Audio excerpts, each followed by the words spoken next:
Executive Vice Chair, Shri Akhilesh Yadav ji.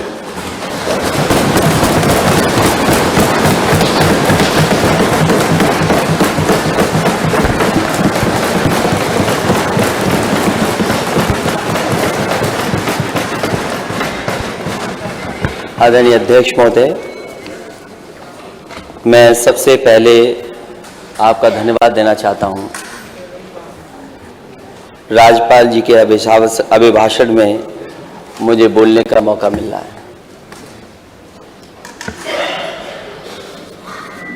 अध्यक्ष जी, राज्यपाल महोदय का अभिभाषण लगभग 1 घंटा 1 मिनट का था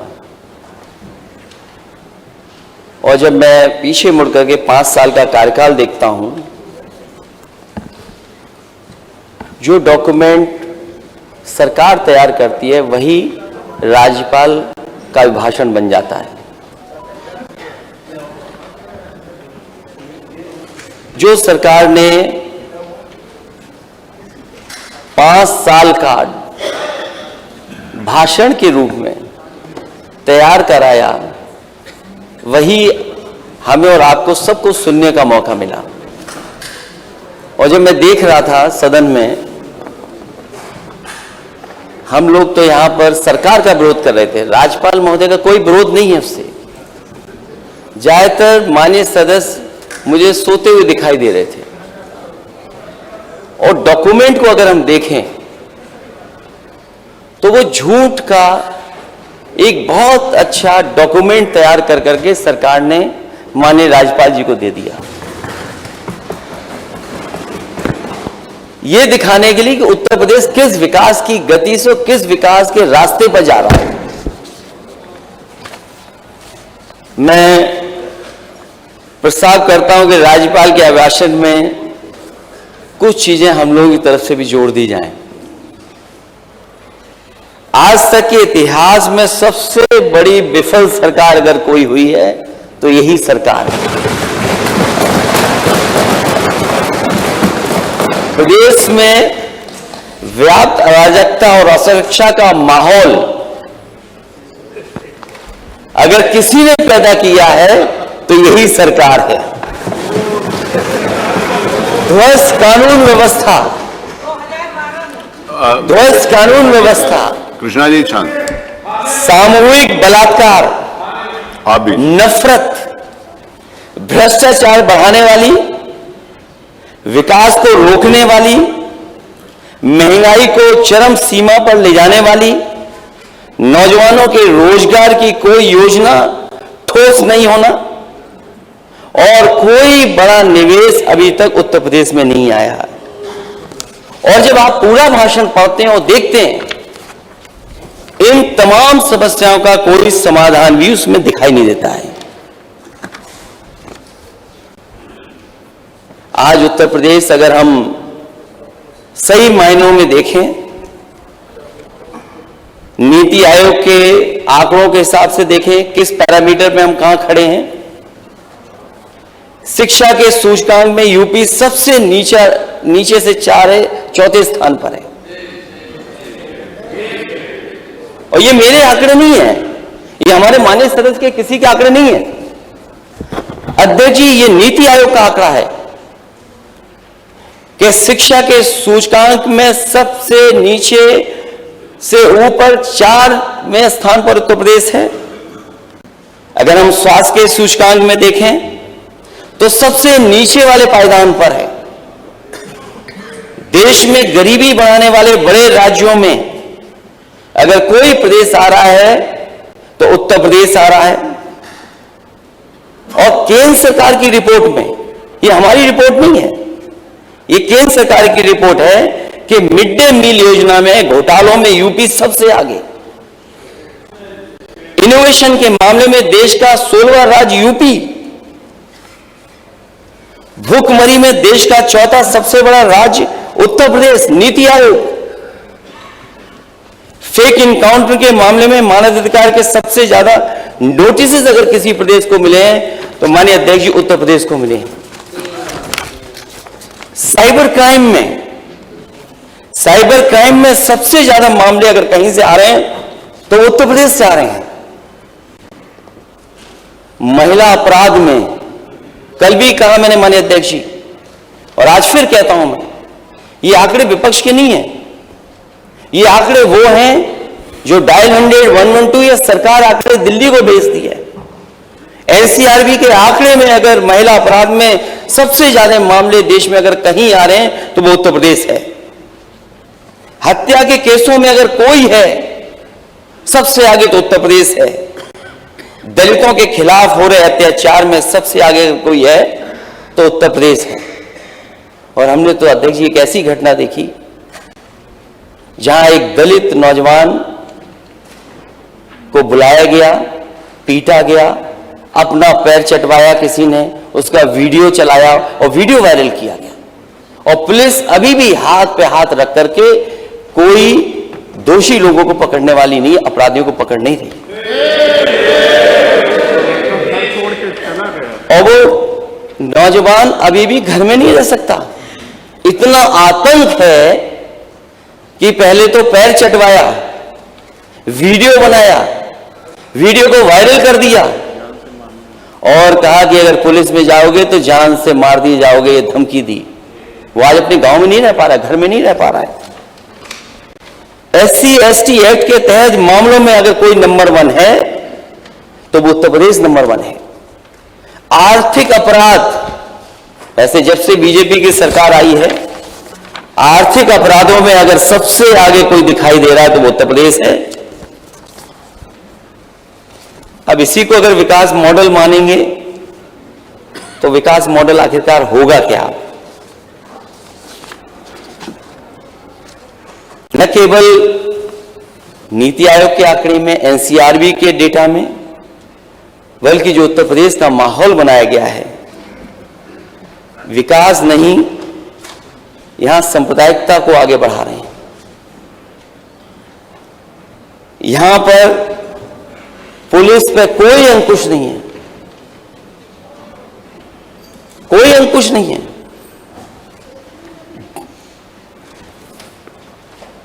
हमारे जनप्रतिनिधियों का दुख इस बार तो अभी समय लगेगा, लेकिन पिछली बार मैंने जनप्रतिनिधियों का दुख देखा था। माननीय अध्यक्ष महोदय, किसी भी मुख्यमंत्री के खिलाफ सदन में इतनी बड़ी संख्या में कोई भी नहीं बैठा होगा। यह सरकार जनप्रतिनिधि नहीं चला रहे हैं, यह सरकार अधिकारी चला रहे हैं। और फिर अगर विकास मॉडल देखना ही है तो विकास मॉडल समाजवादियों ने उत्तर प्रदेश में दिखाया था।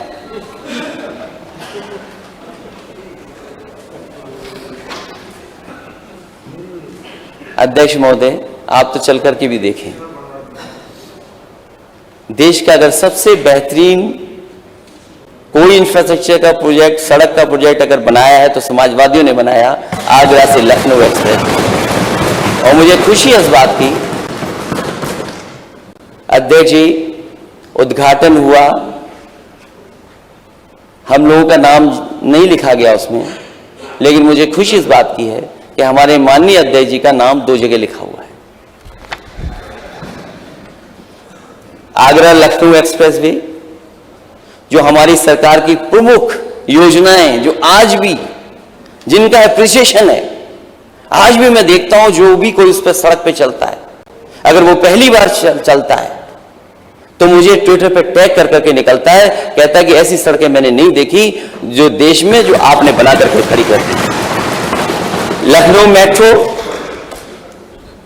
समाजवादियों ने बनाई, लेकिन उद्घाटन दूसरी सरकार को करने का मौका मिल गया। और ऐसा उद्घाटन किया कि 5 साल से जिस स्टेशन तक वो ट्रेन जाती है उसी स्टेशन से वापस ट्रेन आ जाती है।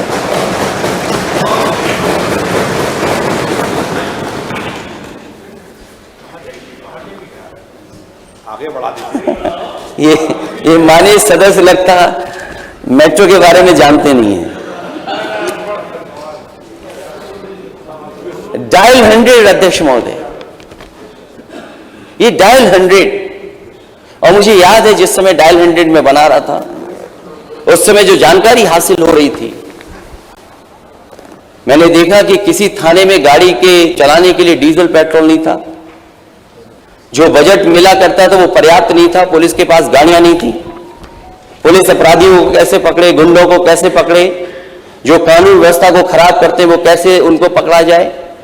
और आप पीछे मुड़कर के देखिए, अध्यक्ष महोदय, मैं नेता सदन से कहूंगा, अभी तक शायद डायल 100 नहीं देखा, और मैं तो कहूंगा कि नेता सदन अपने सभी माननीय सदस्यों को लेकर के जाएं और देख करके आए, और कम से कम उसमें देखें कि क्या पुरानी सरकार करके गई है। अगर कोई कमी आपको दिखाई दे तो आप उस कमी को ठीक करिए, लेकिन कमी ठीक नहीं की गई, डायल 100 बर्बाद हो गया। और जिस समय बनाया गया था, मुझे याद है, यहां पर कोई ऐसा रिस्पांस सिस्टम नहीं था कि जो पुलिस को मिल जाए रिस्पांस सिस्टम। उस समय के वरिष्ठ अधिकारी जो टेक्नोलॉजी को समझते थे, और देश के सबसे जानकार प्रोफेसर वेंकट, मैंने उनको बुलाया और सलाहकार बनाया, और उनसे मैंने कहा जानकारी हासिल करिए।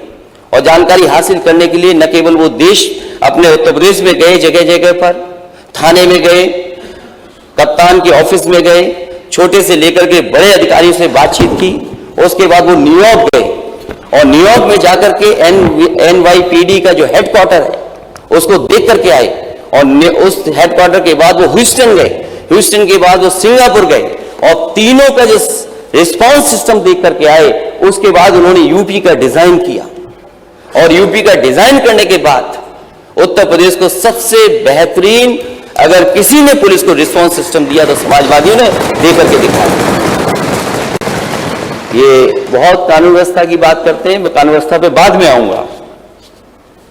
इकाना स्टेडियम हमारे नेता सदन का सबसे प्रिय जगह है, वो इकाना स्टेडियम।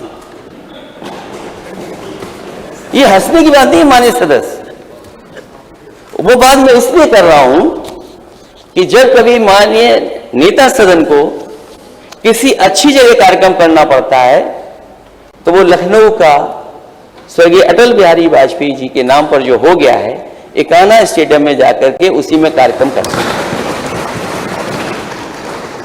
देश के बेहतरीन खिलाड़ी, प्लेयर, ओलंपियंस, उनको अगर कहीं सम्मानित किया गया तो हमें खुशी इस बात की कि वही स्टेडियम में हुआ जो समाजवादियों ने बना करके खड़ा किया।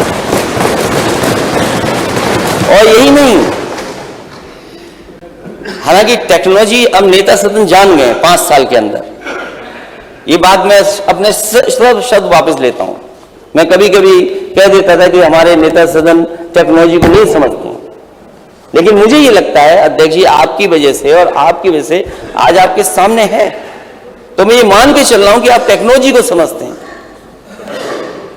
और जब सबसे बड़ा डिस्ट्रीब्यूशन करना था, लोगों को दिखाना था कि मैं सरकार में हूं और सरकार की तरफ से स्मार्टफोन दूंगा, लैपटॉप दूंगा, तो वही स्टेडियम में जाकर के नेता सदन ने बांटे।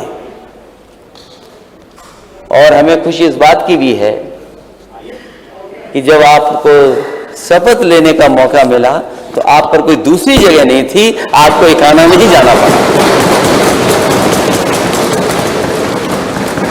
अपने काम तो नेता सदन कर लेते हैं, लेकिन अंतर्राष्ट्रीय मैच होने के लिए इजाजत नहीं देते।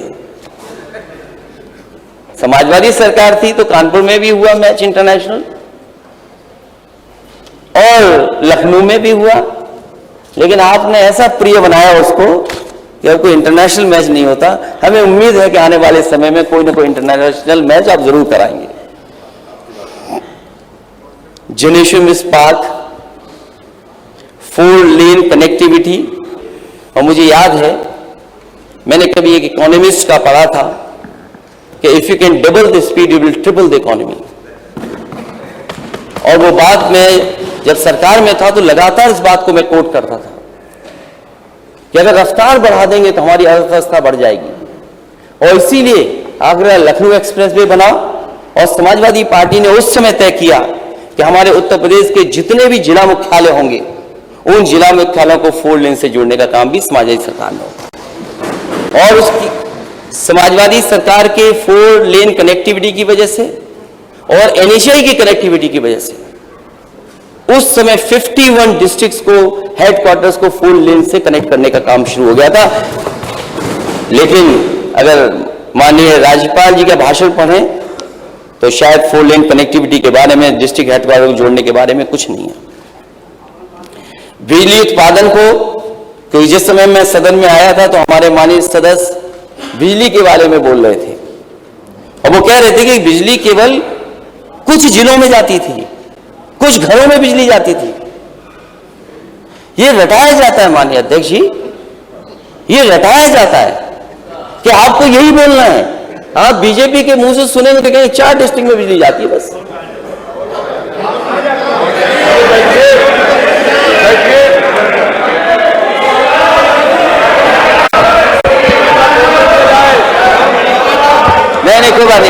नहीं, कोई बात नहीं। बिजली गई थी, सरकार की थोड़ी गर्मी निकल गई और अपनी गर्मी निकालने के लिए कुछ अधिकारी सस्पेंड कर दिए, उनकी गर्मी निकाल दी शायद। गर्मी तो यही मानूं मैं, और गर्मी को अगर मैं मानूं तो गर्मी खत्म नहीं हो सकती,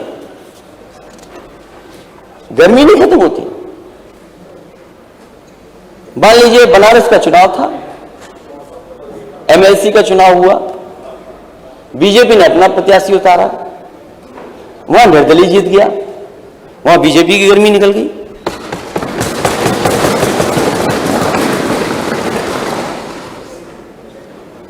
तो अगर मैं गर्मी मान लो, एनर्जी साइंस का बहुत अच्छा कॉन्सेप्ट है।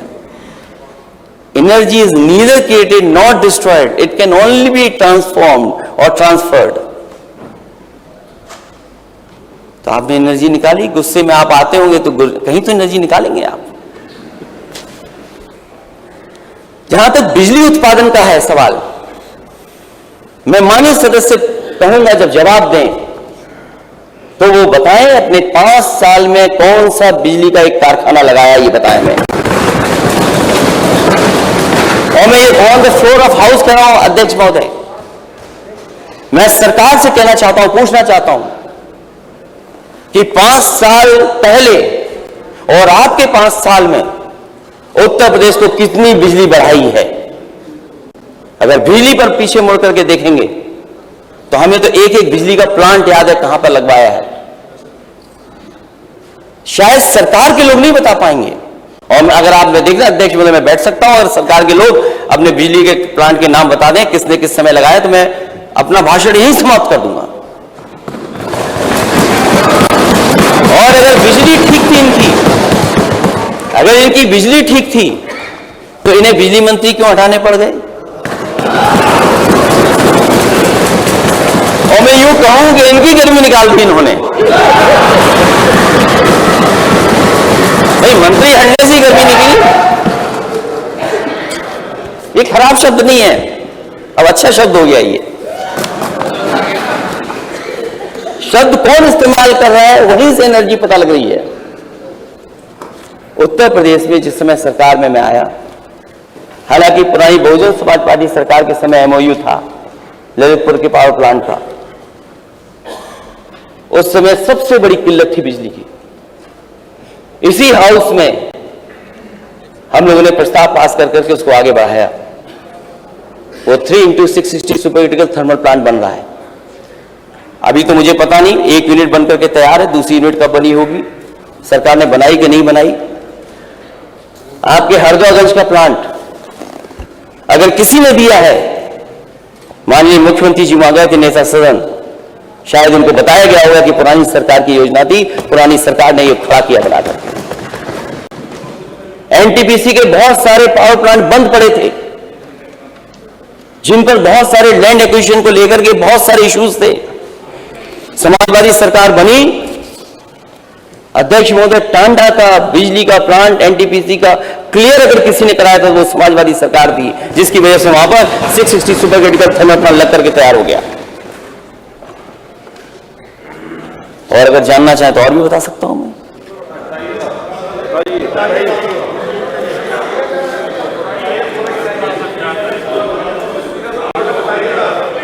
108, 102 एम्बुलेंस।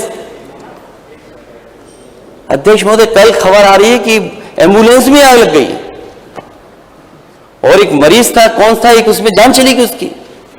ये मेंटेनेंस है सरकार का। अगर 108 में, 102 में जो हमारी इमरजेंसी सर्विस है, उसकी हालत क्या कर दी। उनके 9000 ड्राइवर हैं जो कोरोना के समय पर काम कर रहे थे। उन्होंने अपनी परवाह नहीं की, अपने परिवार की परवाह नहीं की। उन्होंने परवाह की अगर किसी की, तो वो उत्तर प्रदेश की जनता की। वो 108 रोके नहीं। लेकिन आज पता लगा कि सब ड्राइवर हटा दिए गए हैं। पता लगा है कि रात में चलती नहीं एम्बुलेंस। मैं इस सरकार से जानना चाहता हूं कि कम से कम 5 साल में आपने एम्बुलेंस कितनी बढ़ाई। Cancer hospital, cancer research institute, Lucknow में बेहतरीन कैंसर रिसर्च इंस्टीट्यूट बना है। और वो ऐसा इंस्टीट्यूट था कि अगर बंद करके चालू हो जाता, तैयार हो जाता और चालू कर देती सरकार, तो हमारे उत्तर प्रदेश के गरीबों को बंबई, गरीबों को दिल्ली नहीं जाना पड़ता, यहीं पर इलाज हो जाता। उसमें बेहतरीन से बेहतरीन मशीनें हैं, अच्छे से अच्छा इंफ्रास्ट्रक्चर क्रिएट किया। लेकिन सरकार का पता नहीं क्या किया सरकार ने। कैंसर हॉस्पिटल वैसा का वैसा ही है। प्राइवेट में इन्वेस्टमेंट के लिए मेदांता अस्पताल आया, नोएडा, ग्रेटर नोएडा में मेट्रो आई, समाजवादी पेंशन बड़े पैमाने पे महिलाओं को देते थे। 45 लाख से 50 लाख तक लेकर के गए। मुझे नहीं पता है माननीय अध्यक्ष महोदय, सरकार ने अगर कहीं लैपटॉप डिस्ट्रीब्यूशन किया भी होगा, लेकिन इस उत्तर प्रदेश में समाजवादी सरकार ने वर्ल्ड क्लास बच्चों को पढ़ने के लिए लैपटॉप देने का भी काम किया। कामधेनु डेयरी योजना चलाई, लेकिन इस सरकार ने उस पर भी ध्यान नहीं दिया, वो भी लगभग बंद हो गई हैं। पूर्वांचल एक्सप्रेसवे और कानपुर मेट्रो, जिसका श्रेय भाजपा सरकार ले रही है, ये भी समाजवादी सरकार के प्रोजेक्ट थे। ये आपके प्रोजेक्ट नहीं थे नेता सदन, नहीं नेता सदन, ये प्रोजेक्ट आपके नहीं थे। ये समाजवादी सरकार के दिए हुए। और पूर्वांचल का इसलिए दिया था, हमारे माननीय सदस्य आप बैठे होंगे पूर्वांचल एक्सप्रेस वे के आसपास और उस इलाके से जुड़ने वाले लोग, और हमारे साथ मंत्री भी थे, कुछ लोग मंत्री भी थे। उन्हें याद होगा, बजट दिया गया, अलाइनमेंट दिया गया, डिजाइन किया गया और इसी विधानसभा के सामने उसका शिलान्यास हुआ। लैंड एक्विजिशन हो गई और किसानों से करार हो गया, सहमति बन गई कि जमीन देने के लिए तैयार थे किसान। और मुझे खुशी है इस बात की, हम समाजवादियों की इस बात की खुशी है कि जहां कहीं भी लैंड एक्विजिशन के लिए गए होंगे समाजवादी लोग, एक भी किसान आंदोलन नहीं किया होगा, एक भी किसान धरने पर नहीं बैठा, क्योंकि हमारा जो लैंड एक्विजिशन कराने का तरीका था वो किसानों की मदद करके था और सर्किल रेट बढ़ा करके उनको मुआवजा देने का काम अगर किसी ने किया तो समाजवादियों ने ऐतिहासिक एक्सप्रेसवे के लिए लैंड एक्विजिशन करा करके दिखाया। अगर पूर्वांचल एक्सप्रेसवे समाजवादियों का नहीं था तो किसका था? आप और बना देते ऐसा एक्सप्रेसवे जहां पे हवाई जहाज उतर जाते। अगर समाजवादियों ने न बनाया होता तो शायद देश के प्रधानमंत्री सड़क पर नहीं उतर पाते। अगर वो डिजाइन किसी की थी, वो समाजवादियों की डिजाइन थी।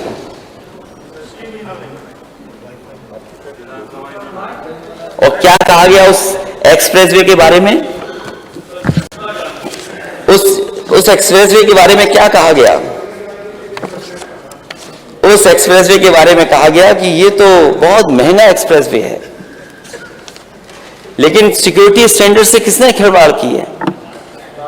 जो इंडियन रोड कांग्रेस कहती है, इंडियन रोड कांग्रेस ने जो मापदंड बनाए हैं एक्सप्रेसवे बनाने के, वो मापदंड क्या कहते हैं? इस सरकार ने मापदंडों को बदल करके, मानकों को बदल करके उसकी राइडिंग क्वालिटी खराब कर दी। मैं समझता हूं नेता सदन उस पर नहीं चले होंगे, उद्घाटन के समय पे ही चले, उसके बाद नहीं चले आप। और यहां पर बहुत सारे माननीय सदस्य हैं जो आगरा लखनऊ एक्सप्रेसवे पे चले होंगे, हमें जो आगे दिखाई दे रहे हैं वो तो चले हैं, और मैं जानता हूं कि 2 घंटे में आप आ जाते होंगे या 2.5 घंटे में। नहीं, माननीय सदस्य का बहुत करीब में है, 2.5 घंटे में आ जाते हैं। मैं इस बात को कहना इसलिए चाहता हूं कि आगरा लखनऊ एक्सप्रेसवे बना और समाजवादी पूर्वांचल एक्सप्रेसवे बना, जिसका समाजवादी शब्द हटा दिया, पूर्वांचल एक्सप्रेसवे है। और राइडिंग क्वालिटी आप देख लो, आप इस पे भी चलिए और जो सदस्य हैं उस पे भी चल के देख लीजिए।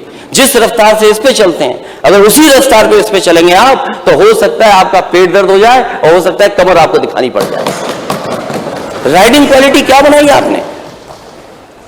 राइडिंग क्वालिटी क्या है? और सेफ्टी के साथ खिलवाड़ हुई है। हम अपने पूर्वांचल के तमाम माननीय सदस्यों को कहना चाहता हूं, जिस समय डिजाइन किया गया था ये पूर्वांचल एक्सप्रेसवे, उस समय आगरा लखनऊ से बेहतर ये डिजाइन हुआ था और इसका मीडियन 12 मीटर था। मैं तो नेता सदन से कहूंगा कि वो डॉक्यूमेंट देखें और जो डॉक्यूमेंट बदला गया मीडियन कितना था उसके अंदर, बताओ 12 मीटर मीडियन था कि नहीं था? क्योंकि आपको पुरानी सरकार को कहना था कि ये सरकार तो खराब वाली सरकार है, खराब काम करती है। देखो, वो जनता वाली बात मत करो, इसलिए मत करो, इसलिए मत करो, इसलिए मत करो, इसलिए मत करो, इसलिए मत करो। एक मिनट, वो मैं कहने जा रहा हूं ना, कहने जा रहा हूं, मैं कहना, अध्यक्ष महोदय, जनता ने तो इनकी गर्मी निकाल दी थी जो बैठे हैं सामने।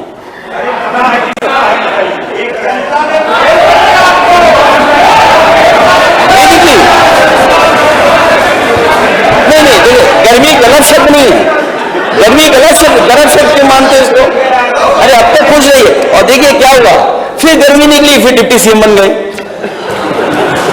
अब आप बताइए किसकी गर्मी निकली अगर आप डिप्टी सीएम बन गए तो? ठीक है, बात ये हार गए तो आप हारे कि नहीं हारे? हम तो स्वीकार करते, जो जनता ने का दावा करने वाले सतर्क पे रह गए और आपका दावा मैं नहीं कर रहा था, आप कर रहे थे। ठीक है, हम सतर्क में रह गए, लेकिन आप पलट करके देखिए, क्या बैलेट में हम लोग कितना जीते थे? बैलेट में कितना जीते थे? और दुनिया में कितने देशों में ईवीएम से वोट पड़ता है, ये भी बता दो माननीय सदस्य आप। बताइए दुनिया में। माननीय नेता प्रतिपक्ष, माननीय अध्यक्ष जी, नेता प्रतिपक्ष जी अगर उत्तर जानना चाहते हैं, बैलेट से पेपर जब 2012 का चुनाव हुआ था तो ईवीएम से हुआ था, तब अच्छे हो गए, मतलब असत्य बोल करके जनता के बीच में ऐसी बातें रख करके 300 यूनिट बिजली फ्री देंगे, सब नकार दिया। अध्यक्ष महोदय, मैं अभी बोलूंगा आपकी। अब तो लगता है थोड़ी गर्मी निकली, अभी गर्मी और निकलनी बाकी है इनकी।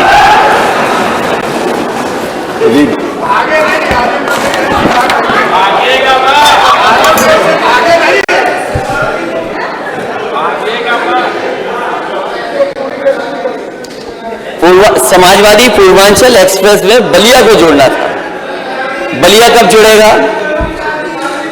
अध्यक्ष महोदय,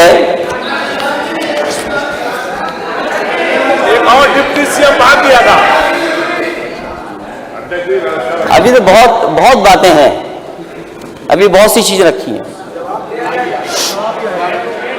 अध्यक्ष महोदय, जो पूर्वांचल एक्सप्रेस वे बनना था, बलिया अभी तक नहीं जोड़ा गया, और जिस गांव तक, आखिरी गांव तक समाजवादी सरकार में लैंड एक्विजिशन हुआ था, उससे आगे लैंड एक्विजिशन नहीं हुआ। और हमारे माननीय सदस्य जानते होंगे कि जिस गांव में आखिरी पूर्वांचल एक्सप्रेस जुड़ता है,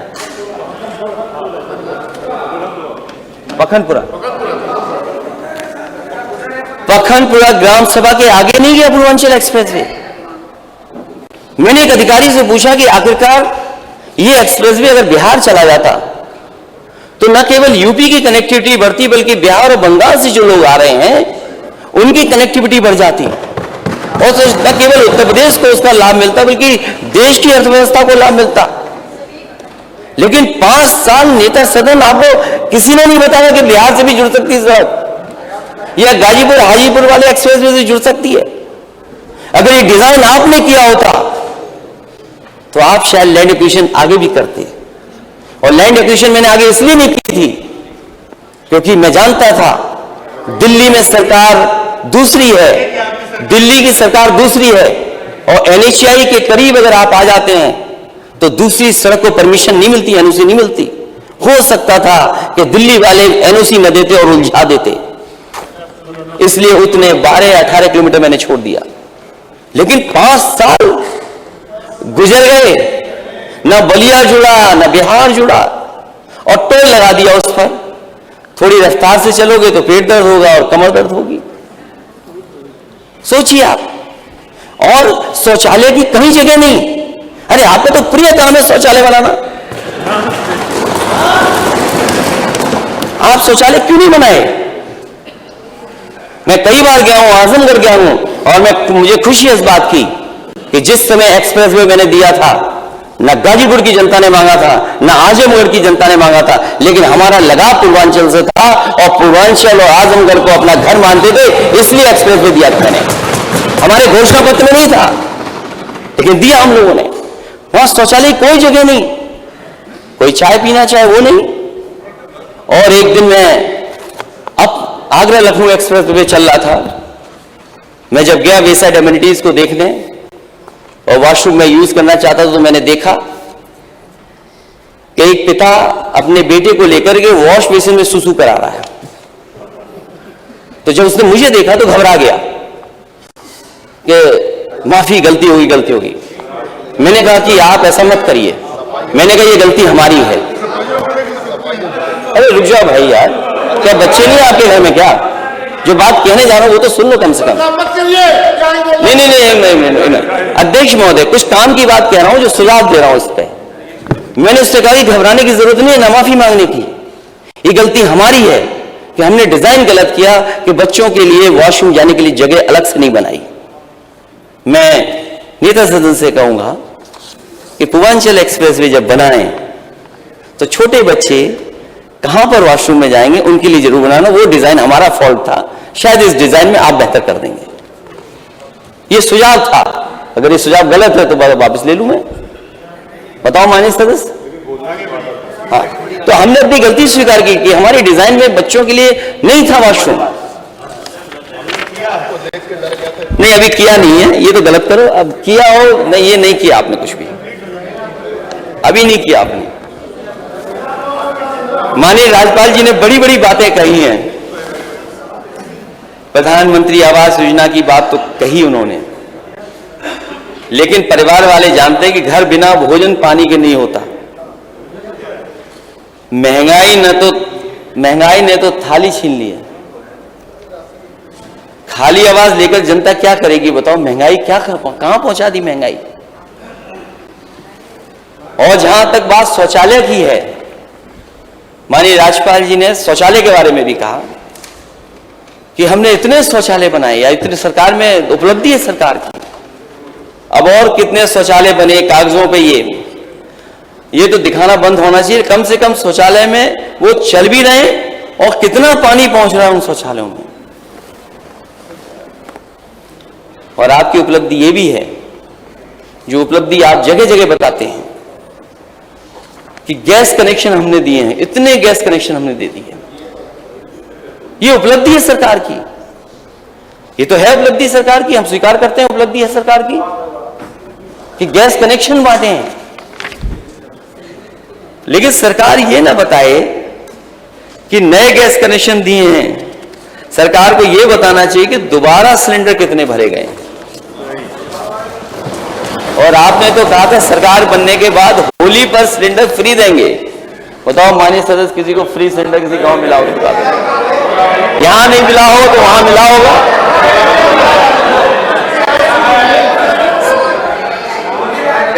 केवल उन्हीं लोगों के लिए था जिन लोगों को उज्ज्वला गैस में कंट्रैक्ट से मिला। ये योजना वही है माननीय मंत्री। देखिए माननीय मंत्री, ठीक कहा गया माननीय मंत्री जी, आप भी कोई और दूसरे कनेक्शन नहीं बताते हो, आप केवल उज्ज्वला वाले कनेक्शन बताते हो। दूसरे कोई कनेक्शन बताते हो तो बता दो हमें। तो उज्ज्वला कनेक्शन है ना, उज्ज्वला योजना के बाद। तो माननीय सदस्य जब इतना बता रहे हो तो माननीय सदस्य ये भी बताना कि दोबारा कितने लोगों ने भरवाया है।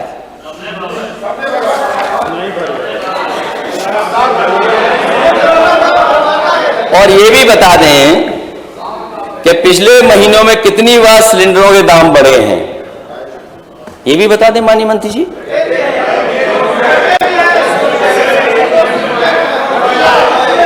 माननीय मंत्री जी ये भी बता दें सिलेंडर की कीमत कितनी बढ़ी है। सरकार बेरोजगारी के आंकड़े बताती है, आंकड़े हम नहीं बताना चाहिए इनको, इन्हें रोजगार के आंकड़े कितने हैं, रोजगार के आंकड़े कैसे होंगे। और फिर जब हर जगह बुलडोजर चल ही रहा है तो टॉप 10 माफियाओं की सूची अभी तक क्यों नहीं आई। कम से कम सरकार टॉप 10 सूचियों को सूची जारी करेगी। टॉप 10 सूचियां कहां हैं, टॉप 10 माफिया की सूची कहां है। और फिर जो बात आपने अपने घोषणा पत्र में कही थी पिछले 5 साल में, पिछले 5 साल के लिए 1 साल में सभी खाली पुलिस पदों को भरा जाएगा, गन्ना किसानों का 15 दिन में भुगतान किया जाएगा। बताओ हमारे किसान भाइयों का गन्ना भुगतान कितना बकाया है।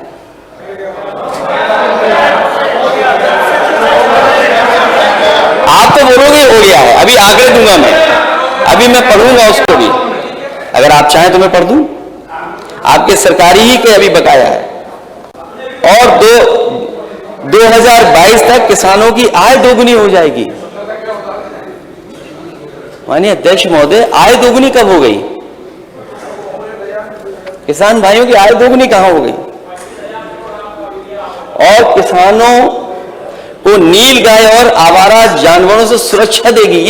ये बातें मैं आपके घोषणा पत्र की कह रहा हूं, मैं अपनी तरफ से नहीं कह रहा हूं। किसानों को नीलगाय और आवारा जानवर से सुरक्षा क्या दी है बता दो। हमारे माननीय सदस्य बगल में बैठे हैं, एक ही विधानसभा में अभी तक 15 लोगों की जान जा चुकी है और किसी भी गरीब किसान की मदद नहीं की। अगर किसी गरीब की मदद की हो तो बता दो आप। और मैं तो कहूंगा सरकार से, वो सरकार के पास आंकड़े होंगे। हम सरकार में नहीं आए, लेकिन हमने अपने मैनिफेस्टो में लिखा था कि अगर कोई भी गरीब या किसान की खेत में जानवर के वजह से जान जाएगी, सांड के मारने से जान जाएगी, तो उस गरीब परिवार की मदद करेंगे। मैं चाहूंगा कि सरकार ऐसे तमाम गरीब परिवारों की मदद करे। और अगर सूची मंगाना चाहे तो ये हमारे विधायक हैं, माननीय विधायक हैं, ये अपनी अपनी विधानसभा की सूची दे देंगे। इन्हीं की विधानसभा 15 लोगों की जान गई है। संदीप कुमार उनकी जान चली गई, बाबा दीन उनकी जान चली गई, वैजनाथ रावत उनकी जान चली गई, विनय कुमार शुक्ला उनकी जान चली गई, रामराज नाई उनकी जान चली गई, भूपेंद्र दुबे की जान चली गई, चंद किरण जान गई, धर्मेंद्र राम अंजेर यादव, ओम प्रकाश गुड्डू, राम केवल यादव, स्वामी दयाल चौरसिया, देवी प्रसाद पासी, चुन्नीलाल, हीराराम पासी। ये गलत सूची नहीं है, ये केवल इनकी विधानसभा मिल्कीपुर की है। और फिर इस सवाल को न केवल हमने उठाया, देश के प्रधानमंत्री जी ने भी उठाया। तो सरकार को ये कम से कम बताना चाहिए कि जो गौशालाएं हैं और जो सड़कों पर खुले जानवर घूम रहे हैं, उनकी देखभाल के लिए सरकार के पास योजना क्या है और ठोस योजना क्या बनाई है। 5 साल में 70 लाख रोजगार सृजित किए जाएंगे, नौकरी नहीं रोजगार सृजित किए जाएंगे। सभी छात्रों को मुफ्त लैपटॉप दिया जाएगा, क्योंकि अब ये सरकार कहेगी मेरी पुरानी बात हो गई, अभी नई सरकार आ गई, पहले आंख बंद कर ली फिर आंख बंद कर लेंगे। हर घर को मिलेगी 24 घंटे बिजली। जब विधानसभा में ही ट्रिप हो गई, 10 विश्व स्तरीय विश्वविद्यालय स्थापित किए जाएंगे। वो कहां बने हैं? जो 10 विश्व स्तरीय विश्वविद्यालय बनाने की योजना आपकी थी, हमें कोई शिकायत नहीं इससे। लेकिन अगर आपने अपने मैनिफेस्टो में लिखा था तो सरकार ये बताए कि कहां बन गई है। हर जिले में इंजीनियरिंग कॉलेज और पॉलिटेक्निक स्थापित किए जाएंगे। कानपुर, आगरा, इलाहाबाद, गोरखपुर में मेट्रो की स्थापना की जाएगी। कानपुर में समाजवादियों की थी, आगरा समाजवादियों की थी। इलाहाबाद कब करोगे और गोरखपुर में कब करोगे आप? मैं आदरणीय अध्यक्ष जी, मुझे जानकारी अखबारों के माध्यम से मिली कि नेता सदन बड़ी मेट्रो का प्रोजेक्ट नहीं ला रहे हैं, वहां वो छोटी मेट्रो का ला रहे हैं। चलो छोटी ही ले आओ। और मैं नेता सदन को याद दिलाना चाहता हूं, जब मैं विधान परिषद में था मैंने क्या कहा था? मैंने यही कहा था, नेता सदन ये मौका आपको अच्छा मिला, जितना काम करना चाहो कर लो, और अगर आपने 1-2 साल छोड़ दिया तो काम नहीं कर पाओगे।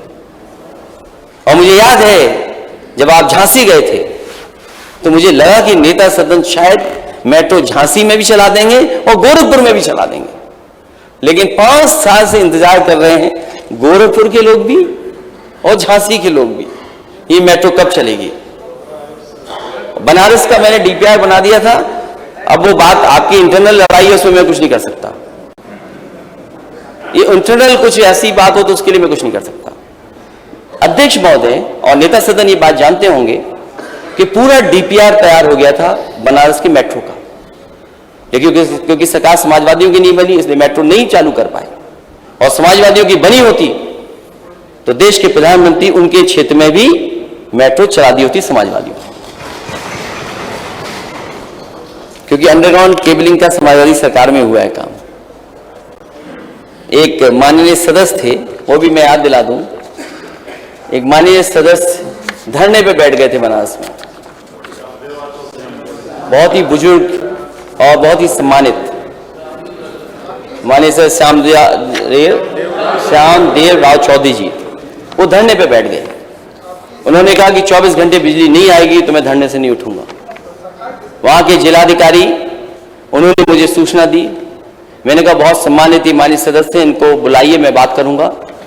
वो जब मिलने आए, आज हमारे बीच में नहीं है लालजी टंडन जी, वो भी आए थे उनके साथ, तो दोनों से मेरी बातचीत हुई और मैंने कहा क्यों आप धरने पे बैठे हैं? बोले हम 24 घंटे प्रधानमंत्री जी के क्षेत्र में बिजली चाहते हैं। मैंने उससे केवल एक निवेदन किया था कि अगर आप बिजली चाहते हैं तो केवल उत्तर प्रदेश का बिजली का कोटा बढ़वा दो, आज ही से प्रधानमंत्री के क्षेत्र में 24 घंटे बिजली होगी। ये बात अगर गलत है तो आप बताइए, नेता सदन ये जानकारी कर लें उसमें चाहे, लेकिन कोटा बिजली का आज तक नहीं बढ़ा। और मैं तो नेता सदन को सुझाव दूंगा, ये जो गंगा एक्सप्रेस वे बना रहे हैं, जब सरकार यूपी से बनती है दिल्ली की, तो दिल्ली वाले आपके साथ भेदभाव क्यों कर रहे हैं?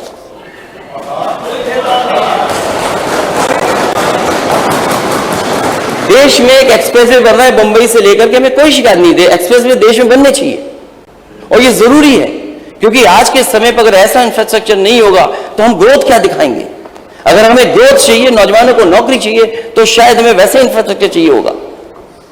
तो मुंबई से लेकर के बहुत बड़ा एक्सप्रेसवे बन रहा है, दिल्ली मुंबई एक्सप्रेसवे, उसके लिए तो दिल्ली पैसा दे रहा है, ये मैं मदद कर रहा हूं। आप भी गंगा एक्सप्रेसवे के लिए दिल्ली से पैसा लीजिए, क्यों नहीं लेते हैं आप? अगर 1 लाख करोड़ रुपया वहां मिल सकता है तो 50,000 करोड़ के उत्तर प्रदेश की जनता के लिए नहीं मिल सकता क्या? और हम तो कहेंगे आपसे कि दूरी मत काटो उसकी, उससे और शहर जोड़ दो। और हमारे पार्लियामेंट के मंत्री जी, माननीय है हमारे मंत्री जी, बहुत समझदार हैं, इन्होंने एक्सप्रेसवे सीधे शाहजहांपुर ले गए और फिर लौटा के ला रहे हैं वापस। अरे ये कौन सा अलाइनमेंट है?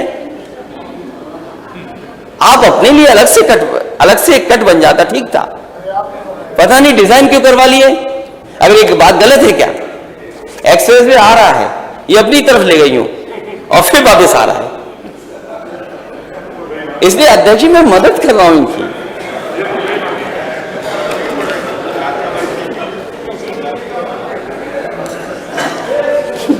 नहीं, एक बात तो गलत नहीं होगी, उसमें आपका पैसा बच जाता, मैं ये बात कह रहा हूं, लेकिन हमारे माननीय सदस्य सीनियर हैं, वो नहीं पैसा बचने देंगे क्योंकि वित्त मंत्री हैं। और मुझे लगता है कि अगर वित्त मंत्री आप हैं और वित्त आपके पास है तो बड़ा दिल रखना और खुल करके सबको पैसा देना, हमारे माननीय सदस्यों को भी बहुत पैसा देना उनके क्षेत्र के विकास के लिए। प्रदेश में 6 एम्स की स्थापना की जाएगी। समाजवादी सरकार में दोनों एम्स के लिए जमीन दी गई। अरे ये बात सही है, नेता सदन क्यों नहीं समझाते इनको? दोनों एम्स की जमीन, जो रायबरेली का एम्स था, मुझे याद है दिल्ली में सरकार कांग्रेस की थी और वो एम्स बनाना चाहते थे रायबरेली में, लेकिन क्योंकि जमीन उपलब्ध नहीं थी इसलिए एम्स नहीं बन पा रहा था, क्योंकि जो पुरानी सरकार थी उसकी कुछ शर्तें थी जिसकी वजह से जमीन उपलब्ध नहीं हो रही थी। समाजवादी सरकार बनी तो जमीन उपलब्ध कराई गई और उसका परिणाम यह हुआ कि एम्स रायबरेली में बनकर के तैयार हो गया। और मुझे गोरखपुर का भी याद है और माननीय नेता सदन जानते होंगे, पहले जमीन कुछ और देखी गई थी लेकिन वो कोर्ट में कुछ मामला चला गया। मैं सरकार में था तो लोगों ने बताया मुझे कि जो कोर्ट में गए वो बीजेपी के लोग हैं। मैंने कहा बीजेपी की सरकार है, वही एम्स दे रही है और उसके बाद वही क्यों रोक रहे हैं? वो कारण मुझे समझ में नहीं आया। तभी मुझे दिल्ली से चिट्ठी मिली और दिल्ली से चिट्ठी ये आई थी और जानकारी ये मिली थी कि अगर आप एम्स के लिए जमीन सरकार नहीं देगी तो ये एम्स कहीं और चला जाएगा। मैंने उस समय के अधिकारियों से कहा कि तुरंत जमीन दीजिए इसके लिए। उन्होंने ढूंढ करके जो वहां की डेवलपमेंट अथॉरिटी है उसकी जमीन ट्रांसफर की और उसका परिणाम ये हुआ कि गोरखपुर में एम्स बन रहा है उस समय से। अगर इसमें कोई बात गलत हो तो नेता सदन बता सकते हैं। तो एम्स 2 बना दिए, वो भी समाजवादी ने जमीन दी। नेता सदन बताएं कि 6 एम्स कब बनेंगे बता दो आप, और कहां बन रहे हैं ये भी बता दो।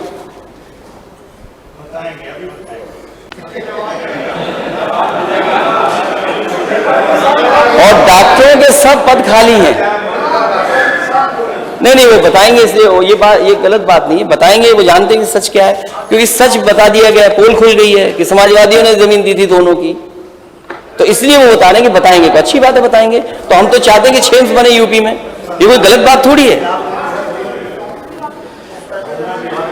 और जो जीडीपी रही है वो उसके बारे में क्या इन्वेस्टमेंट आया आपकी सरकार में?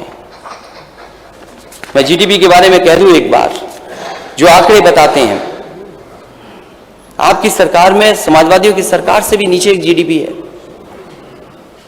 अब वो बहाना कोरोना का भी लिया जा सकता है कि 2 साल कोरोना था, लेकिन कोरोना के साल को हटा दें हम, उसके बाद भी ऑल रिकॉर्ड जो आरबीआई का डेटा है उसमें समाजवादियों की सरकार के जो जीडीपी था, ग्रोथ रेट, उसका मुकाबला नहीं कर सकती है सरकार। आरबीआई के अनुसार वित्तीय वर्ष 2018 से वित्त वर्ष 2020 के दौरान यूपी की प्रति व्यक्ति आय केवल 2.91% बढ़ी थी। ये इसी अवधि के दौरान राष्ट्रीय औसत 4.6% से बहुत कम है और वित्तीय वर्ष 2013 से वित्तीय वर्ष 2017 के बीच समाजवादी पार्टी सरकार के दौरान दर्ज की गई 5% विकास दर से भी बहुत कम है। इसलिए मैं कहना चाहता हूं, आंकड़ों में भी आप मुकाबला नहीं कर सकते। मैं ये भी जोड़ना चाहता हूं,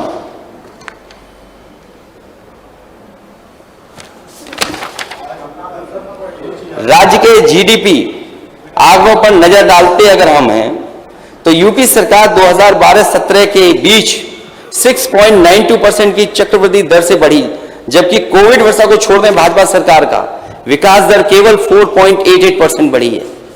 ये हमारे आंकड़े नहीं है, ये आरबीआई के आंकड़े हैं। जो हमारी सरकार द्वारा हासिल की गई वृद्धि से 2% कम है।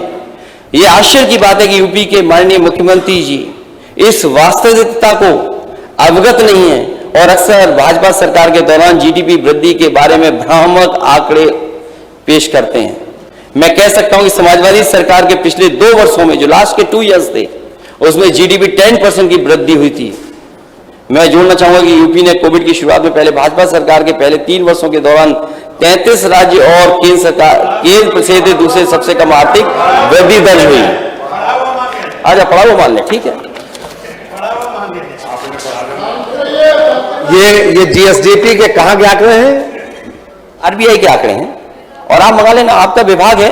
जो मैं तो चाहूंगा महालेखाकार के आंकड़े देख लीजिए, जो सीएजी है, सीएजी के आंकड़े देख, ऑडिट के सीएजी की बात नहीं कर रहा हूं मैं। इसमें माननीय मंत्री जी से 1247 थी जीएसडीपी, 1247 से आज हम 1940 पर हैं, और हमारा जो 22-23 आ रहा है वो कुछ भी आंकड़े पेश कर दोगे, 50 है। आप कुछ भी आंकड़े पेश कर दोगे, 21-50 आप कुछ भी आंकड़े पेश कर दोगे, नहीं कुछ भी आंकड़े पेश कर दोगे आप, इनको कुछ भी आंकड़े पेश कर दोगे आप, के आधार पर पेश करेंगे। आप तथ्यों के आधार पेश करना, तथ्यों के आधार में टेबल कर दूंगा मैं। अध्यक्ष महोदय, मैं जितने आंकड़े में टेबल पे कर दूंगा, और टेबल करने से कम माननीय मंत्री तक पहुंच जाएगी बात।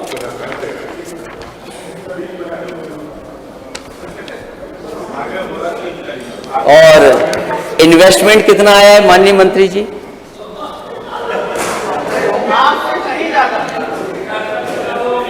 अध्यक्ष महोदय, सरकार ने कई इन्वेस्टमेंट मीट की हैं, और इन्वेस्टमेंट मीट के बहाने देश दुनिया के जो उद्योगपति थे, कारोबारी थे, उनको बुला करके कम से कम यहाँ पर कारोबार लग जाए, उद्योग लग जाए, उत्तर प्रदेश बढ़े, यहाँ के नौजवानों को नौकरी रोजगार मिल जाए। एमओयू तो हुए, एमओयू तो जाने कितने हो गए, लेकिन जमीन पर क्या उतरा? कम से कम सरकार बताए कि उनकी इंडस्ट्रियल पॉलिसी से कुछ इन्वेस्टमेंट आया है, या पुरानी सरकार की इंडस्ट्रियल पॉलिसी की वजह से इन्वेस्टमेंट आया है। ये तो ठीक है सवाल, माननीय मंत्री जी, ये सवाल तो ठीक है ना? ना फिर गलत क्या?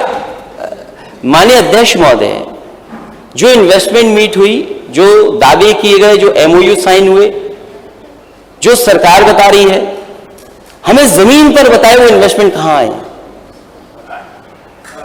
और क्या इंडस्ट्रियल पॉलिसी जो पुरानी थी उसी का कंटिन्यूटी का इन्वेस्टमेंट तो नहीं दिखा रहे? और मुझे सुनने में आ रहा है कि फिर इन्वेस्टमेंट मीट होने जा रही है।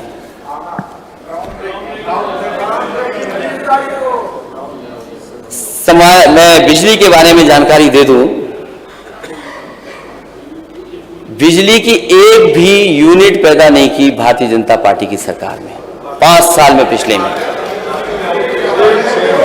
और इस क्षेत्र में सारा काम समाजवादी सरकार में 2012-2017 के बीच में, और कुछ इंस्टॉल कैपेसिटी दोगुनी की गई, 780 मेगावाट, 7,800 लगभग मेगावाट की जनरेशन थी, उसको 15,000 मेगावाट करने का काम अगर किसी ने किया है तो समाजवादी सरकार ने किया है। और जहां 56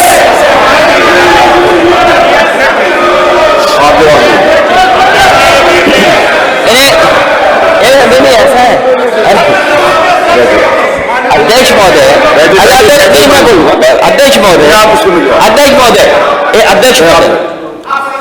महोदय, अध्यक्ष महोदय, मैं आपका दुख समझ सकता हूं, मैं आपका दुख समझ सकता हूं, मैं दुख समझ रहा हूं आपका, मैं आपका दुख समझ रहा हूं कि ना आपने जनरेशन में काम किया, ना आपने ट्रांसमिशन में काम किया, ना आपने डिस्ट्रीब्यूशन में काम किया, और जो बैलेंस शीट खाली हो गई थी वह 70,000 करोड़ के घाटे में है। जो बैलेंस शीट साफ हो गई थी, और उदय योजना के तहत, अरे मेरे नंबर बढ़ाने से आप मंत्री थोड़ी बन जाओगे, अरे मेरे बढ़ाने से कोई मंत्री बन जाएगी? उसका जवाब आएगा, उसका जवाब दिया जाएगा, समय से जवाब दीजिए, आप जवाब दीजिएगा, आप जवाब दे दीजिएगा, आपका जब आपको बुलाएंगे आप जवाब, मैंने बोल दिया जिस समय जवाब दे देंगे। शिकायत जी, आप जवाब दीजिए, और न केवल अध्यक्ष महोदय, 7,800 मेगावाट की कैपेसिटी से दोगुना कर दिया, 15,000 मेगावाट उत्पादन बढ़ा। राज्य उत्पादन स्टेशनों में क्षमता वृद्धि द्वारा रिकॉर्ड उत्पादन किया गया था, और जो मई 2012 के प्रतिदिन 56 मिलियन यूनिट को बढ़ा करके 2016 में प्रतिदिन 100 मिलियन यूनिट उत्पन्न कराने का काम भी समाजवादी सरकार में हुआ। और अनपारा डी 2 into 500 मेगावाट, परीक्षा 2 into 250 मेगावाट, हरदोगंज अगर किसी ने बनाए हैं तो समाजवादी सरकार में बनकर के तैयार हुए। और रोजा का भी माननीय मंत्री जानते होंगे, रोजा भी नेताजी के समय पर बना था।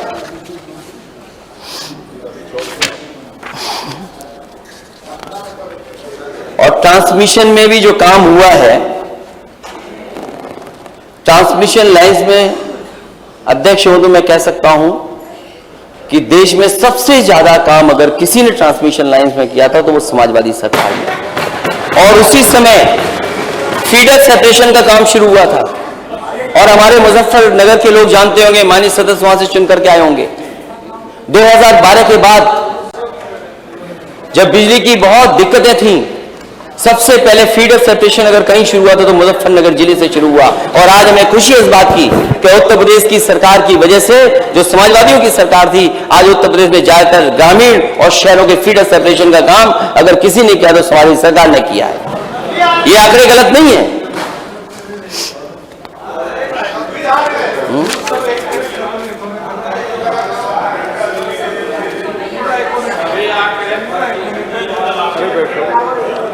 अध्यक्ष महोदय, जहां गेहूं खरीद होनी थी, सरकार ने गेहूं खरीद नहीं की और इसीलिए समय समय पर सूचना मिल रही है कि जो गरीबों को अब गेहूं नहीं केवल चावल खाना पड़ेगा। जब गेहूं की पैदावार हुई, जो खरीद केंद्र बने थे, उन खरीद केंद्रों पे गेहूं नहीं आया। किसान अपना मार्केट में लेकर के गया क्योंकि मार्केट में कीमत अच्छी थी। और सरकार को कोशिश करनी चाहिए थी कि अगर दुनिया के मार्केट में गेहूं की जरूरत है तो किसानों को बोनस दे करके अपने केंद्र पर लाना चाहिए था। लेकिन सरकार आंख बंद करके बैठी रही और सरकार ने पूरा का पूरा गेहूं प्राइवेट हाथों में बेच दिया। और जब प्राइवेट हाथ में गेहूं चला जाएगा तो हमारे मध्यम वर्ग के लोग जो शहरों में रहते हैं, जो समय समय पर पैकेट का आटा लेते हैं, तो आटा कितनी कीमत का मिलेगा, क्या कीमत होगी उसकी। इस सरकार ने जानबूझ करके गेहूं नहीं खरीदा और प्राइवेट को खरीदने दिया। और एमएसपी, क्योंकि बाजार भाव अच्छा था, एमएसपी की तैयारी करनी चाहिए सरकार को। मैं समझता हूं सरकार को तैयारी करनी चाहिए कि किसानों को एमएसपी कैसे दिलाई जाए। और उसके लिए जो इंफ्रास्ट्रक्चर बनना शुरू हुआ था, जो किसानों के लिए मंडी बनना शुरू हुई थी, इस सरकार ने मंडियां बंद कर दी। मंडियां बंद होती चली जा रही हैं। और एक्सप्रेस वे केवल शहरों को जोड़ने के लिए नहीं था, ये हमारी एग्रीकल्चर इकोनॉमी को कैसे बेहतर करे, हमारे एग्रीकल्चर किसानों को कैसे सपोर्ट दे, इसीलिए एक्सप्रेस वे के किनारे मंडियां बन रही थी। कंदौज में मंडी बन रही थी आलू की, 5 साल से काम चल रहा, अभी तक पूरा नहीं हुआ। एक और मंडी थी एक्सप्रेस वे किनारे, वो पूरी नहीं हुई। और पूर्वांचल एक्सप्रेस वे, मैं तो कहूंगा नेता सदन से, ये पूर्वांचल एक्सप्रेस वे तभी खुशहाल होगा और पूर्वांचल तब खुशहाल होगा जो सपना समाजवादियों ने देखा था कि हर जिले में जहां से जा रहा वहां मंडी बनाने का काम हो और किसानों को वहीं पर एमएसपी मिल जाए, किसी और की दुकान पर नहीं जाना पड़े। तो न केवल खेती पर किसान निर्भर है, बल्कि जो डेयरी का काम समाजवादी सरकार में हुआ था वो भी शायद सरकार ने नहीं किया, बंद कर दिया। और किसान के साथ क्या हुआ है, पहले तो उसके लिए 3 काले कानून लाए गए और 3 काले कानून लाने के बाद जब सरकार को पता लगा कि किसान के खिलाफ है कानून, वोट के लिए तीनों कानून वापस ले लिए। और ये जरूरी नहीं है कि तीनों कानून फिर नहीं आ जाएंगे किसी रूप में। और जो आंदोलन कर रहे थे उन्हें थार से भी कुचला गया था, कोई नहीं भूल सकता, कोई किसान नहीं भूल सकता उस बात को। जहां तक स्वास्थ्य का सवाल है, सरकार कहती कि हमारे स्वास्थ्य सेवा सबसे बेहतर है। जिस समय गरीब को सबसे ज्यादा जरूरत थी इलाज की, दवाई की, कोरोना के समय पर हमारे उत्तर प्रदेश के लोग दर दर भटक रहे थे, जिन्हें इलाज मिलना चाहिए तो इलाज नहीं मिल पाया। सरकार पे आंकड़े होंगे, आंकड़े बता सकते हैं, लेकिन आंकड़े इस बात के भी हैं कि देश में गंगा मां में, गंगा नदी में इतनी लाशें कहीं नहीं बही होंगी जितनी इस भारतीय जनता पार्टी की सरकार में और कोरोना के समय बही थी। वो अब आंकड़े बताने पड़ेंगे, वो तस्वीरें कौन भूल जाएगा। और जिस समय दाह संस्कार हो रहा था, यही सरकार थी जो दाह संस्कार न देख ले कोई, टीन शेड लगा दो इसी लखनऊ शहर में, इसी लखनऊ शहर में रोका गया। कोरोना के आंकड़े जो हैं, कोई सरकार है वो छिपाती है और सरकार ने आंकड़े छिपाने का काम किया। और जब WHO की रिपोर्ट आई, WHO ने कहा कि इतने लोगों की जान चली गई। अगर देश में इतने लोगों की जान गई है तो अगर सबसे ज्यादा जान कहीं गई होगी तो उत्तर प्रदेश में कोरोना के समय पे जान गई होगी। उस समय मिसमैनेजमेंट देखा उस समय, क्योंकि उस समय सबसे ज्यादा गरीब को जरूरत थी।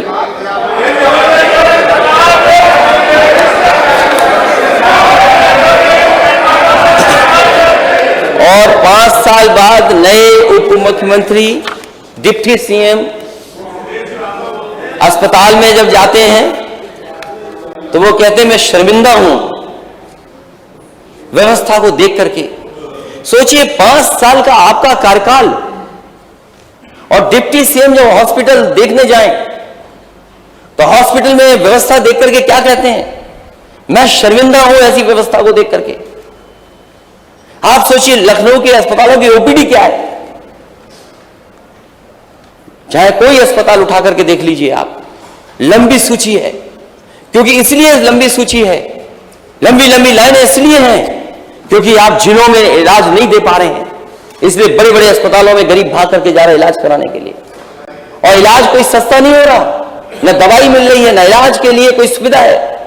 जो जांचें फ्री थी गरीबों की, वो जांचें नहीं हो रही हैं अब। जांच जो पर्चा फ्री था वो पर्चा फ्री नहीं है अब।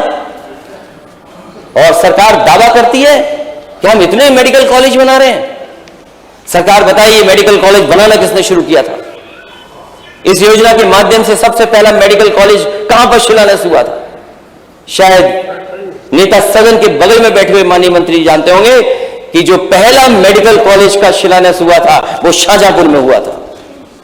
और मुझे याद है क्योंकि मुझे 2 सरकारों के बीच में काम करने का मौका मिला। जिस समय देश के स्वास्थ्य मंत्री गुलाम नबी आजाद जी थे, उस समय ये योजना आई थी कि डिस्ट्रिक्ट हॉस्पिटलों को कैसे मेडिकल कॉलेजेस में कन्वर्ट किया जाए। वो आए थे, उसके बाद उनकी सरकार चली गई, दूसरी सरकार आई।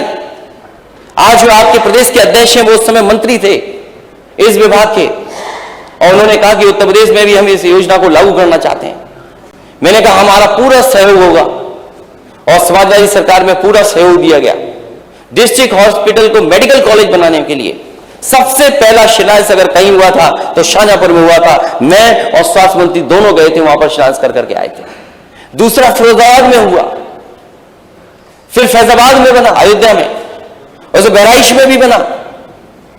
मैं ये जानना चाहता हूं, मेडिकल कॉलेज की बिल्डिंगें तो खड़ी कर दी आपने, और जो समाजवादी ने सरकार में बने थे मेडिकल कॉलेज, वो किस स्थान पर है, किस स्थिति में, ये बताएं। जो समाजवादी सरकार में मेडिकल कॉलेज बने थे उनमें भी पर्याप्त इंफ्रास्ट्रक्चर नहीं है। जो प्रोफेसर्स होने चाहिए, डॉक्टर्स होने चाहिए, जो टेक्निकल स्टाफ होना चाहिए, वो नहीं उपलब्ध करा पा रही है सरकार। वो केवल आधुनिक ढांचे तैयार कर दिए सरकार ने, वो अस्पताल नहीं है। अभी मैं हाल में सिद्धार्थनगर के मेडिकल कॉलेज के बगल से निकल करके गया था, मैंने जानकारी की कितना क्या चल रहा है यहां पर। बस बताया गया ढांचा बना है, यहां कोई बहुत ज्यादा इलाज नहीं हो पा रहा है। तो अगर केवल बिल्डिंग बना देंगे, बिल्डिंग बनाने को आप मेडिकल कॉलेज बोल देंगे, शायद मेडिकल कॉलेज वो नहीं है जहां बच्चों को अच्छी पढ़ाई मिल सके, पूरा स्टाफ हो, जो आपके गाइडलाइन के मानक के तहत जो स्टाफ हो वो तब शायद मेडिकल कॉलेज चलेगा। और मैं तो ये भी कहूंगा कि देश के प्रधानमंत्री जी ने इसी लोक भवन के सामने जो समाजवादियों ने बनाया लोक भवन, उस लोक भवन के सामने पूर्व प्रधानमंत्री अटल बिहारी वाजपेयी जी के नाम पर एक यूनिवर्सिटी बनाने का फैसला हुआ था, शिलान्यास हुआ था। मैं नेता सदन से जानना चाहता हूं वो कहां पर है। जिस तरीके से इकाना आपके काम आ रहा है, समय समय पर आपके कार्यक्रमों के लिए। उसी तरीके से लोहिया इंस्टीट्यूट का 9th फ्लोर काम आ रहा है पूर्व प्रधानमंत्री अटल बिहारी वाजपेयी जी की यूनिवर्सिटी चलाने में। मतलब 5 साल में आपने नहीं बनाया। अगर फ्लोर गड़बड़ हो तो मैं नहीं जानता हूं, लेकिन किसी फ्लोर पे तो चली रही वहां पर, और वो भी समाजवादियों की बनाया हुआ है।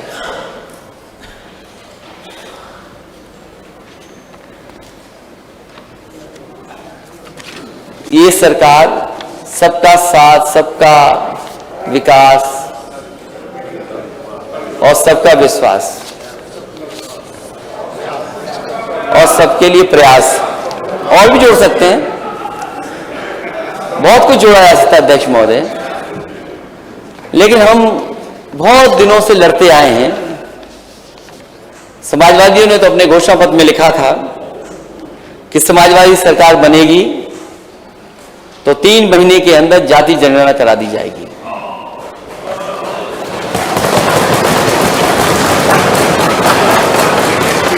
नेता सदन हम पे बहुत आरोप लगते हैं, जाने किस किस तरह के आरोप लगाए जाते हैं कि हम जातिवादी हैं, हम एक ही समाज के बारे में सोचते हैं।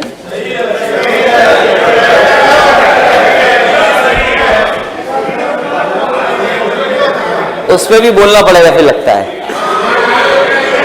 ये जो हमारे पिछड़े और दलित भाई उधर बैठे हैं वो जान रहे होंगे उनके साथ कितना बड़ा धोखा हुआ है, कितना बड़ा धोखा हुआ होगा। इसलिए अध्यक्ष महोदय हम जाति करना चाहते हैं। और जब सरकार बड़े बड़े डेटा सेंटर बना रही है, सरकार जब डेटा सेंटर बना रही है, बड़े बड़े डेटा सेंटर बनाना चाहती है सरकार, उसके लिए इन्वेस्टमेंट आ रहा है, तो कम से कम जाति जनगणना तो हो। हमें आपको सबको पता होना चाहिए हम कितने आबादी में हैं। पहले माननीय ओम प्रकाश राजभर जी, आप चाहते नहीं चाहते जाति जनगणना?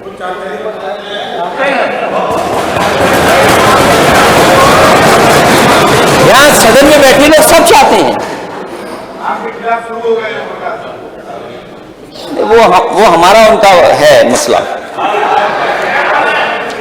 तो जो यूनिवर्सिटी बननी थी अटल बिहारी वाजपेयी जी के नाम पर, वो बताइए 5 साल में नहीं बनी, और ये दावा कर रहे हैं कितने मेडिकल कॉलेज बना दिए, और वो भी जगह कहां पाए हैं जो समाजवादियों ने चक गजरिया सिटी बनाई थी उसी में पाए हैं।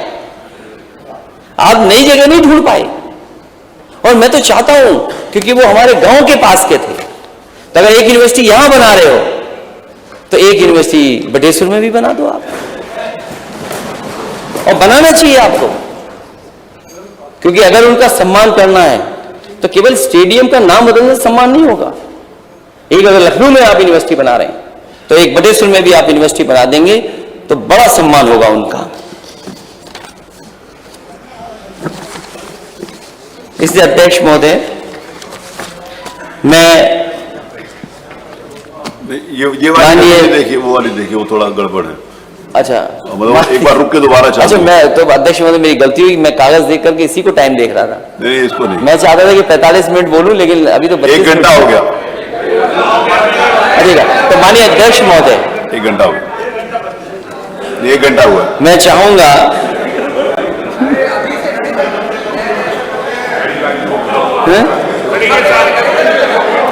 वो रुक के दोबारा चलिए 1 घंटा। माननीय अध्यक्ष महोदय, कानून व्यवस्था पे तो सरकार बहुत दावा करती है, लेकिन एनसीआरबी का आंकड़ा भी तो सरकार को देखना चाहिए। आपने 45 मिनट सोचा था ना, वो एनसीआरबी का आंकड़ा भी तो देखना चाहिए सरकार को, कि आखिरकार सरकार एनसीआरबी का आंकड़ा नहीं देखेगी। आज यूपी कहां खड़ा हुआ है, यूपी कहां खड़ा है क्राइम में। और आज ही की अगर हम घटना देखें तो आज जो घटनाएं हुई हैं, आज ही के दिन उत्तर प्रदेश में न जाने क्या क्या हुआ होगा। मैंने रामपुर की जिक्र किया था, एक थाने में घुस करके पुलिस को पीटा गया। वो कौन थे? बीजेपी के लोग थे। ललितपुरी की घटना कोई नहीं भूल सकता, थाने के अंदर बेटी के साथ बलात्कार हो गया। चंदौली की घटना, बेटी को इतना पीटा कि उसकी जान चली गई। कौन सी जगह सोचे थे? कन्नौज, हमारे लोकसभा में एक बेटी के साथ बलात्कार हो गया, और कोई जगह सुरक्षित नहीं है। ये कैसा उत्तर प्रदेश है, और कैसा उत्तर प्रदेश बना दिया। जहां बेटियां सुरक्षित नहीं। और आंकड़ों में हम कहां दिखाई दे रहे हैं? अगर हम आंकड़े देखें दिल्ली के महिला आयोग के, सबसे ज्यादा अगर कहीं शिकायतें हुई है महिला आयोग में तो उत्तर प्रदेश से हुई है सबसे ज्यादा। महिलाओं के ऊपर आंकड़े अगर कहीं हम देखेंगे एनसीआरबी के तो उत्तर प्रदेश में है। और आप अपना दमन के लिए क्या दिखा रहे हैं? बुलडोजर चला रहे हैं। क्या बुलडोजर से कानून व्यवस्था ठीक हो जाएगी? और फिर मैंने बरेली में नेता दूसरे सदन के हैं, उन्हें भेजा था मैंने, नेता विरोधी दल, वो गए वहां समाजवादी पार्टी और बहुत महत्वपूर्ण हमारे विधायक और सीनियर लीडर्स गए थे वहां पर। उन्होंने जो रिपोर्ट मुझे दी है मैं वो रिपोर्ट सदन में पढ़ना चाहता हूं।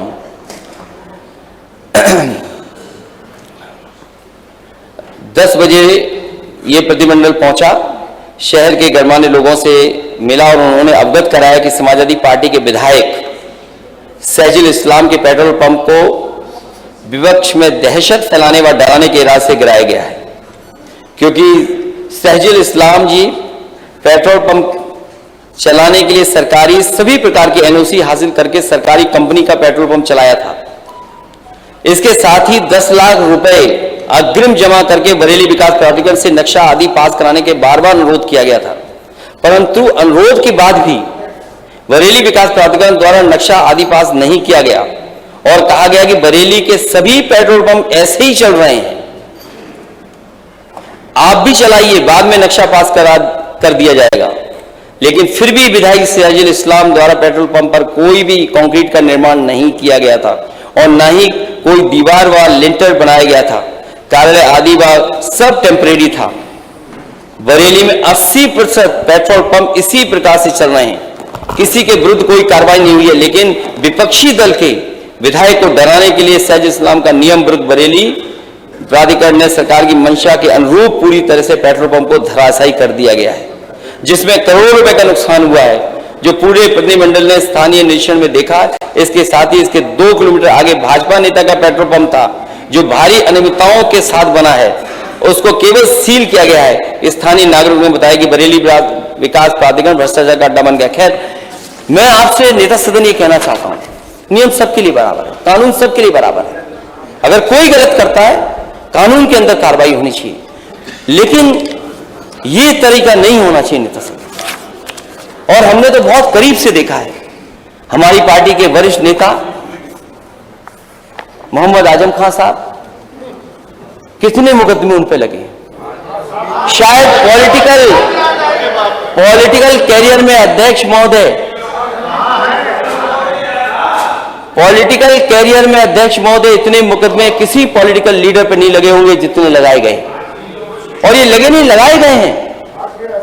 जिस समय वहां पर मुकदमे लिखाए जा रहे थे, मैंने उन लोगों से बात की जो मुकदमे लिखाने जा रहे थे। मैंने उनसे पूछा कि आखिरकार तुम क्यों मुकदमा लिखा रहे हो?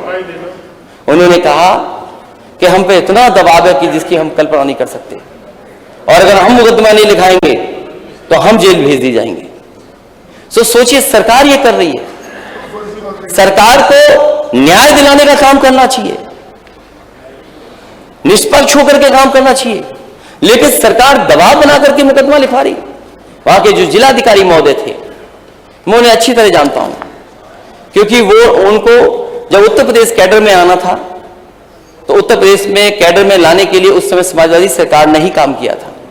मैंने उससे खुद फोन पे बात की और मैंने उनसे कहा कि ये बहुत समाज के लिए काम करने, कोई अपने लिए काम नहीं कर रहे हैं। अगर यूनिवर्सिटी बनाई है तो समाज के लिए बनाई है, उन्होंने अपने लिए यूनिवर्सिटी नहीं बनाई है। और वो इस पीढ़ी के लिए तो है ही है, लेकिन आने वाली पीढ़ी के लिए यूनिवर्सिटी बन रही है। आप क्यों उनके खिलाफ कार्रवाई कर रहे हो? नहीं करनी चाहिए आपको कार्रवाई। लेकिन जिलाधिकारी का जिस तरीके का बातचीत थी, मुझे लगा कि किसी दबाव में वो काम कर रहे हैं। मैंने उनसे कहा कि आपको उत्तर प्रदेश में लाने का काम हमारी सरकार में हुआ था, लेकिन हमने आपसे कभी कोई गैर कानूनी काम नहीं कराया होगा, कभी दबाव नहीं बनाया होगा।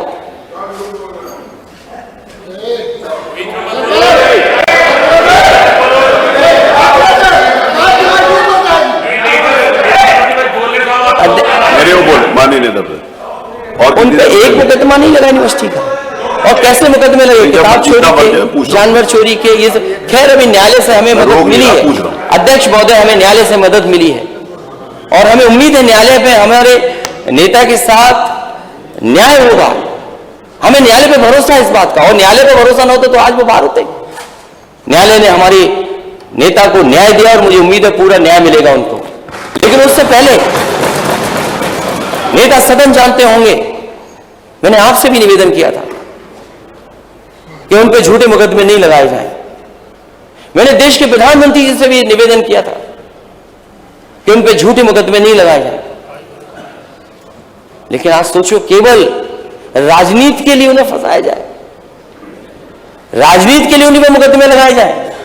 सरकार मैंने भी चलाई अध्यक्ष महोदय, अगर हमारे सामने कोई आ जाता था, अगर सामने अन्याय की बात जनता दरबार में, हमारे नेता सदन जाते हैं जनता दरबार में, आप लोग जनता दरबार चलाते हैं, कई बार सूचनाएं मिलती हैं कि पुलिस अन्याय कर रही है, पुलिस में कार्रवाई होती थी और न्याय मिलता था, और अगर दोषी होता था तो वो जेल जाता था। ये कोई नई बात नहीं हो रही जो आप कर रहे हैं, आप केवल डराना चाहते हैं, और ये अंग्रेजों का जो डिवाइड एंड रूल है वो डिवाइड एंड रूल करना चाहते हैं। डिवाइड एंड रूल का हिस्सा ये भी है कि विपक्ष में भी मतभेद बना के रखो।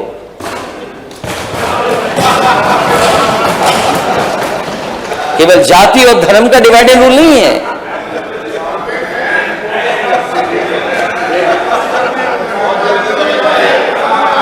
ये डिवाइड एंड रूल शायद अध्यक्ष महोदय,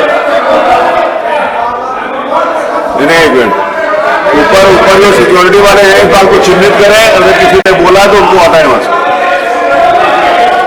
नहीं, ये देखिए जरा ऊपर, नेता सदन ऊपर देखिए, मैं आप दिखा रहा हूं, मैंने ऐसा कुछ नहीं, उस अलाउड नहीं है, अगर किसी ने किया तो उसको सजा मिलेगी। अध्यक्ष महोदय,